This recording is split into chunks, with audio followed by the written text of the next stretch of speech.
ಬೆಂಗಳೂರಲ್ಲಿ ಏನಾದರೂ ಡಿಫ್ರೆಂಟ್ ಆಗಿ ತಿನ್ನಬೇಕು ಎಕ್ಸ್ಪ್ಲೋರ್ ಮಾಡಬೇಕು ಅಂತ ಅನ್ಕೊಂಡಿದ್ದೆ. ನೋಡಿ, ವಿಜಯನಗರ ಫುಡ್ ಸ್ಟ್ರೀಟಲ್ಲಿ ಇಂಥದ್ದೊಂದು ಸ್ಪೆಷಲ್ ಪ್ಲೇಸ್ ಇದೆ ಅಂತ ಗೊತ್ತಾಯ್ತು. ನಾನು ಹೋದೆ. ಯಪ್ಪ, ಎಷ್ಟೊಂದು ಕ್ರೌಡ್ ಗೊತ್ತಾ! ಸ್ಟ್ರೀಟ್ ಫುಡ್ಗೆ ಇಷ್ಟೊಂದು ಕ್ರೌಡಾ ಅಂತ ನೀವು ಅನ್ಕೋಬೋದು. ಹೌದು, ಮತ್ತೆ ನೋಡಿ, ಇಲ್ಲಿ ಫೀಸ್ಟ್ ಅಂತ ಕೊಡ್ತಾರೆ. ಏನು ಸಖತ್ತಾಗಿರುತ್ತೆ ಗೊತ್ತಾ! ಫ್ರೂಟ್ಸ್ ಜೊತೆ ಚಾಕ್ಲೇಟಾ? ಎಸ್ ಗುರು, ಅದೇ. ಮತ್ತೆ ರಾಬೆರಿಯಲ್ಲಿ ನೀವು ಅದನ್ನು ಟೇಸ್ಟ್ ಮಸ್ಟ್ ಮಾಡಲೇಬೇಕು ಅಂತ ಹೇಳ್ತೀನಿ. ಫ್ರೂಟ್ಸು, ಚಾಕ್ಲೇಟು, ಕೇಕು ಕಾಂಬಿನೇಷನ್ನು, ಆಹಾ!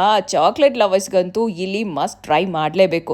ಲಂಡನ್ನಲ್ಲಿ ಸಿಕ್ಕಾಪಟ್ಟೆ ಫೇಮಸ್ ಆಗಿದ್ದಂತಹ ಸ್ಟ್ರಾಬೆರಿ ಡಿಪ್ಪೆ ಇದು ಅಂತ ಹೇಳ್ಬೋದು. ಫ್ರೂಟ್ಸ್ ಮೇಲೆ ಡಾರ್ಕ್ ಚಾಕ್ಲೇಟ್, ಬ್ರೌನ್ ಚಾಕ್ಲೇಟ್ ಹಾಗೆ ವೈಟ್ ಚಾಕ್ಲೇಟ್, ಹೀಗೆ 3 ಟೈಪ್ಸ್ ಆಫ್ ಡಿಫ್ರೆಂಟ್ ಫ್ಲೇವರ್ಸ್ನ ಹಾಕ್ಕೊಡ್ತಾರೆ.